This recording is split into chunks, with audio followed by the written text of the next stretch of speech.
தமிழ் பொது வேட்பாளர் ஆக முதலாவது பிரச்சார கூட்டத்தை எமது இந்த முல்லைத்தீவு மண்ணிலே நடத்துகின்றோம்.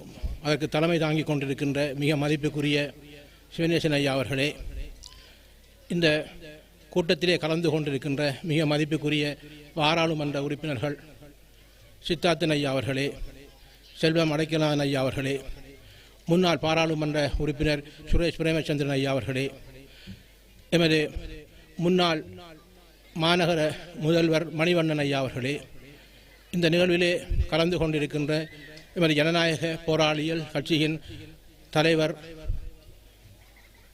அவர்களே, வேந்தன் அவர்களே, இந்த நிகழ்விலே கலந்து கொண்டிருக்கின்ற எமது மதிப்புக்குரிய பொது கட்டமைப்பின் பிரதான உறுப்பினராக இங்கே களமிறங்கிக் கொண்டு எனக்கு முன்பு சொற்பொழிவாற்றியிருக்கின்ற ஊடகவியலாளர்கள், அரசியல் ஆய்வாளர்களாக இருக்கக்கூடிய நிலாந்தன் அவர்களே, அரசியல் ஆய்வாளர்களாக இருந்து செயல்பாட்டு கொண்டிருக்க எமது கிழக்கு மண்ணிலே இருந்து திருவண்ணாமலையிலே இருந்து இங்கே வருகை தந்திருக்கின்ற மிக மதிப்புக்குரிய நண்பர் அவர்களே, ஏனைய கட்சிகளின் உறுப்பினர்களே, தாய்மார்களே, இளைஞர்களே, ஊடகவியலாளர்களே, உங்கள் அனைவருக்கும் இன்னும் பலரும் இங்கே சொல்லாமல் இருந்தாலும் கூட அவர்களுக்கும் எனது அன்பின் பணிவு. உண்மையிலே இந்த ஜனாதிபதி தேர்தலிலே மிக முக்கியமாக இந்த வருடம் இந்த 9வது ஜனாதிபதி தேர்தல் பார்க்கப்படுகின்றது. ஏன் முக்கியமாக பார்க்கப்படுகிறது என்றால், வழமையாக சிங்கள வேட்பாளர்களாக 2 ஜனாதிபதி தேர்தல்களை குறிவைத்து ஒருவர் வெல்வார் ஒருவர் தோற்பார் என்கின்ற நிலைதான் இருந்து கொண்டிருந்தது. இப்பொழுது 4 வேட்பாளர்கள் இறக்கியிருக்கின்றார்கள் பெரும்பான்மை வேட்பாளர்களாக.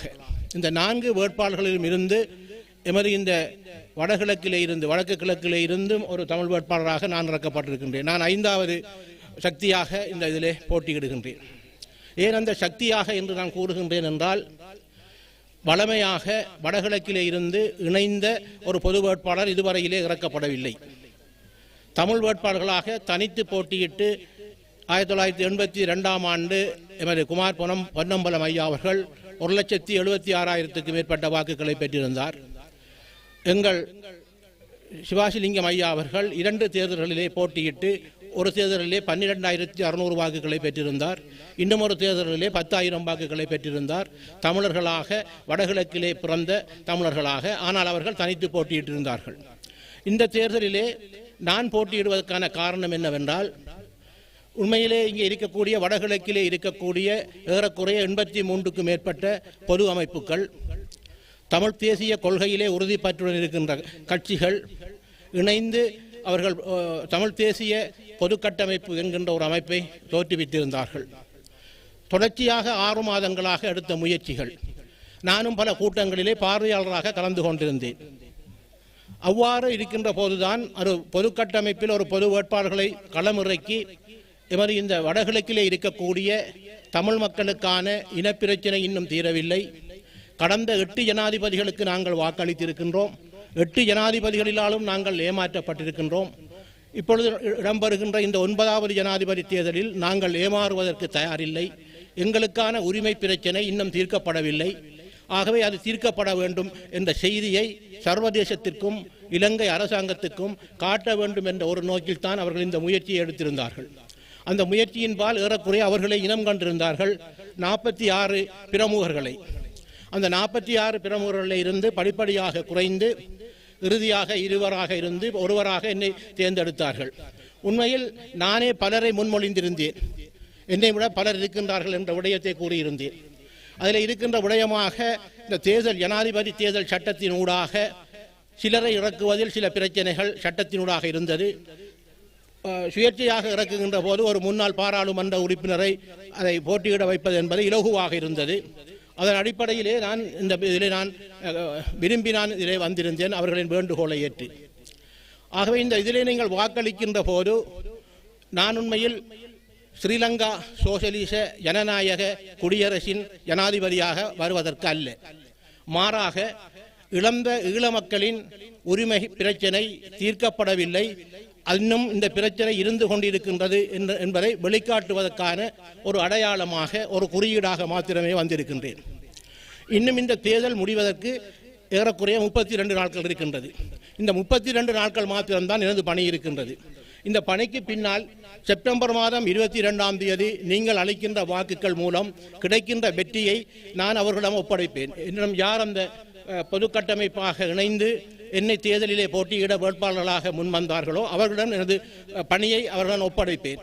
அதற்கு பிற்பாடு அதிலே வருகின்ற அந்த செயல்திறன் என்பது இழந்த எங்கள் உரிமைகள், நாங்கள் போராடி பெறாத இந்த நாட்டிலே இனப்பிரச்சனைக்கான தீர்வு என்பது, இனப்படுகொலைக்கான நீதி என்பது, ஒரு சுயநிர்ணய உரிமையுடன் கூடிய அரசியல் தீர்வு என்கின்ற விடயங்கள் எல்லாம் அடுத்த கட்டத்துக்கு செல்ல இருக்கின்றது.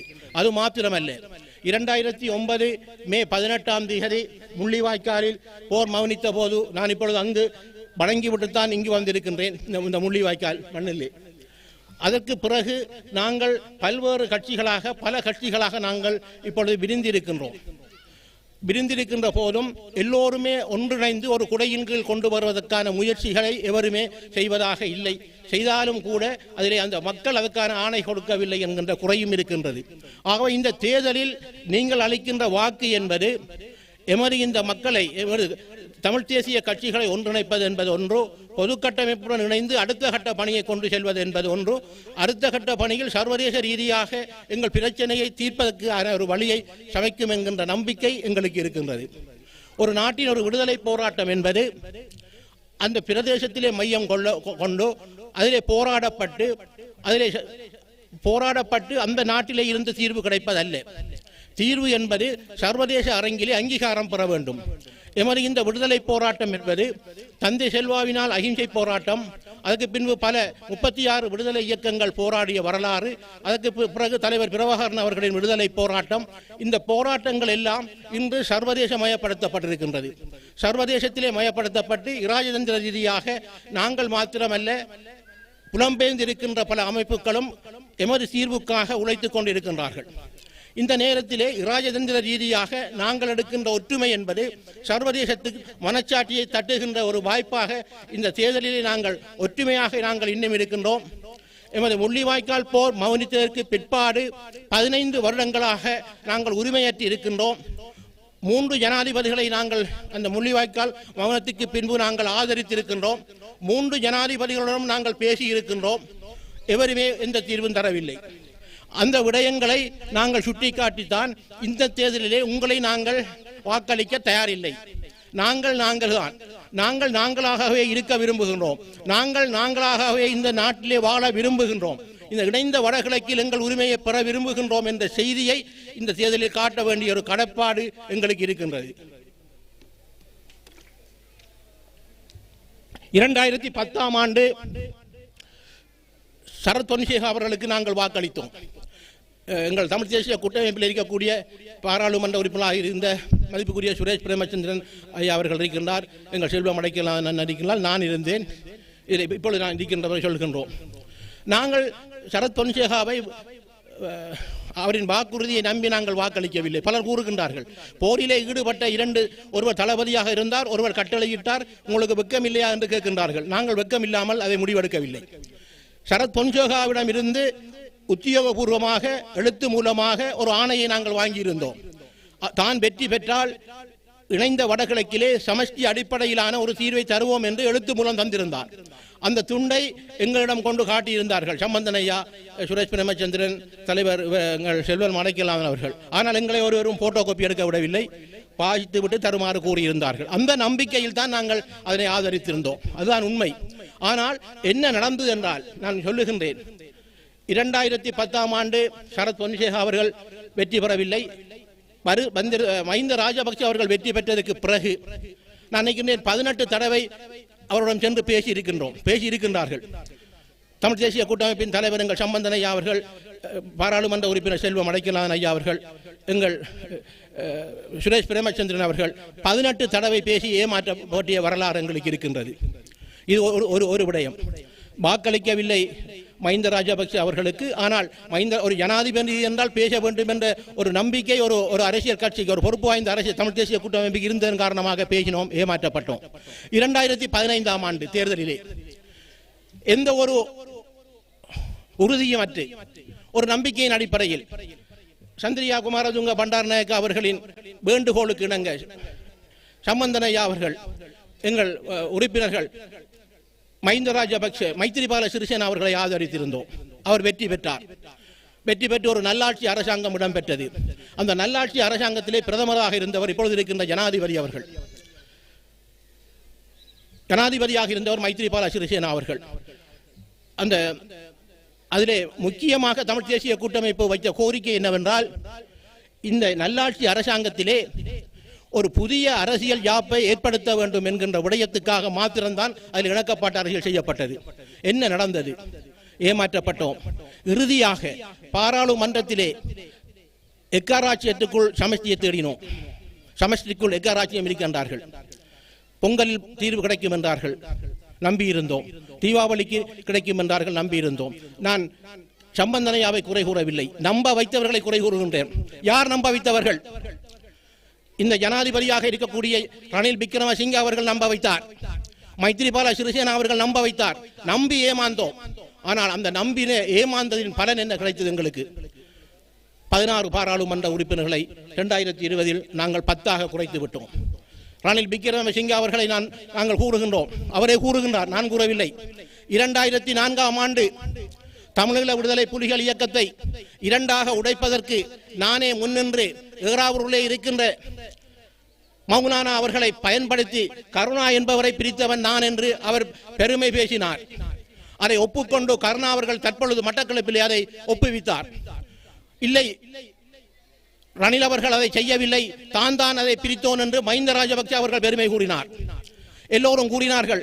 2005ஆம் ஆண்டு தேர்தலிலே, ஜனாதிபதி தேர்தலிலே புறக்கணிக்குமாறு தமிழீழ விடுதலை புலிகள் கூறியதனால் தான் ரணில் வந்திருப்பார், ரணில் வந்திருந்தார் தமிழ் மக்களுக்கு ஏதோ தந்திருப்பார் என்றெல்லாம் கூறினார்கள்.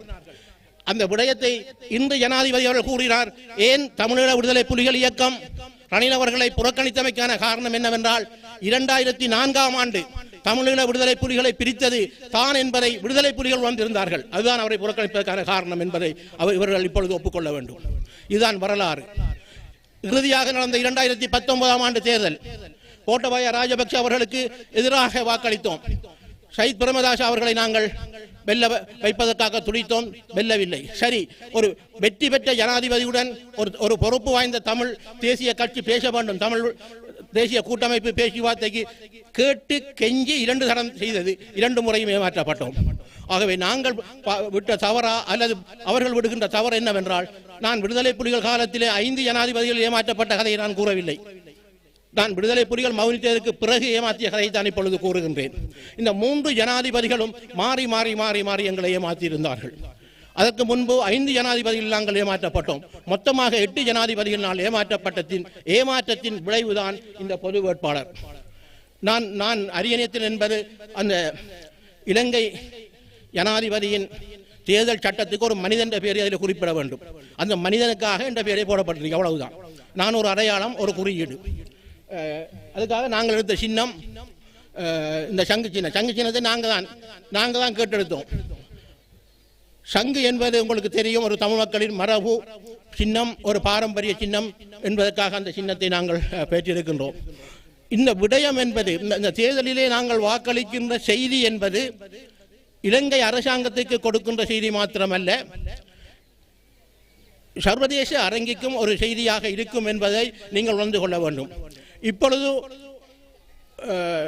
இலங்கையில் இருக்கக்கூடிய தென்பகுதியிலே பேசப்படுகின்ற ஒரு வேட்பாளராக பொது வேட்பாளர் மாறி இருக்கின்றார்.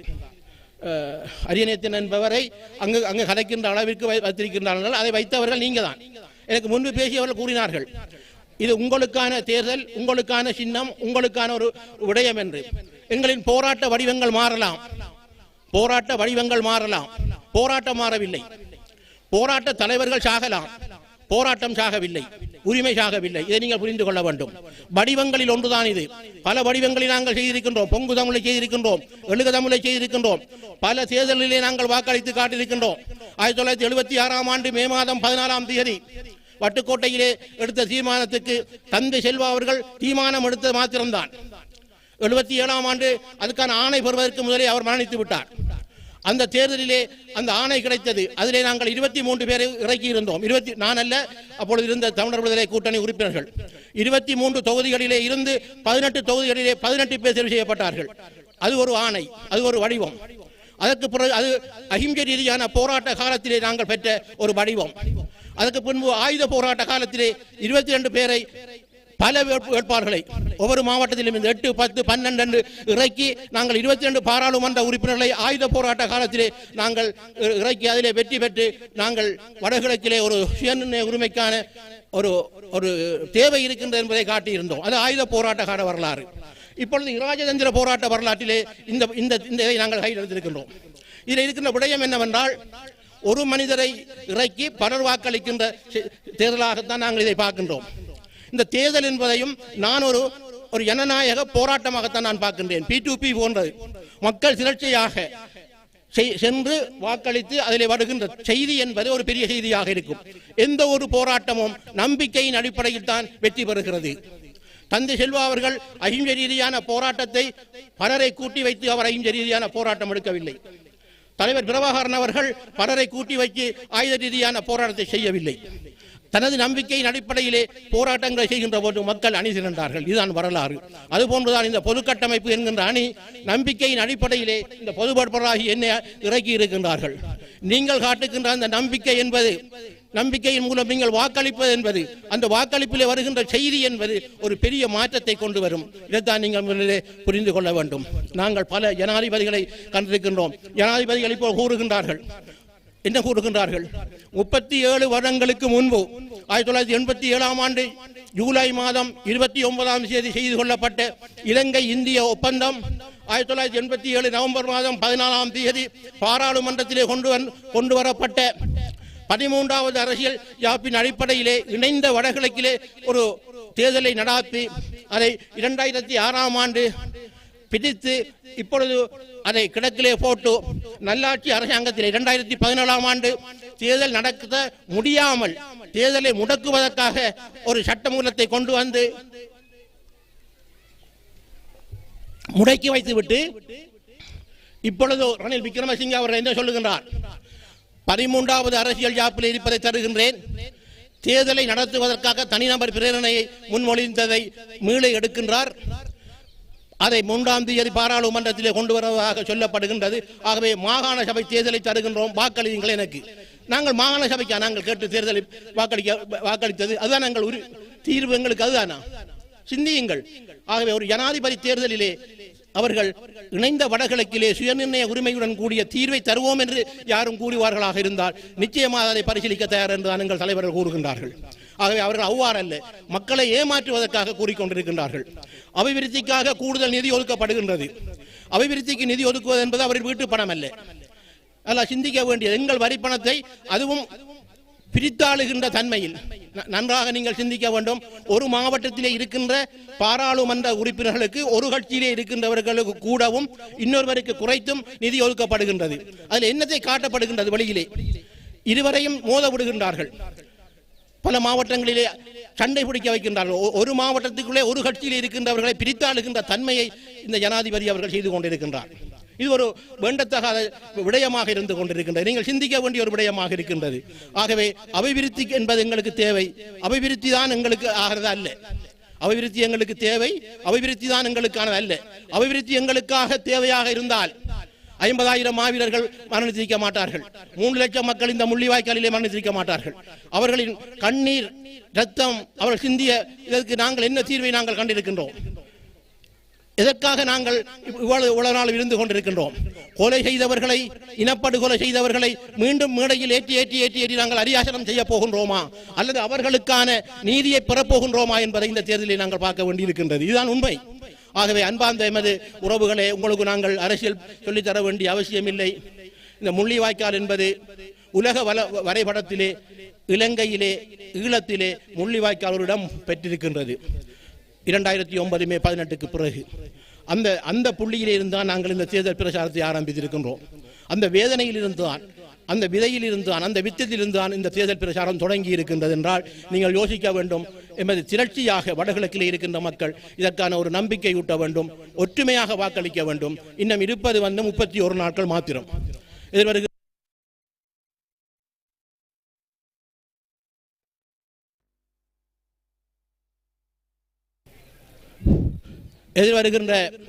செப்டம்பர் மாதம் 21ஆம் தேதி அதிகாலையிலே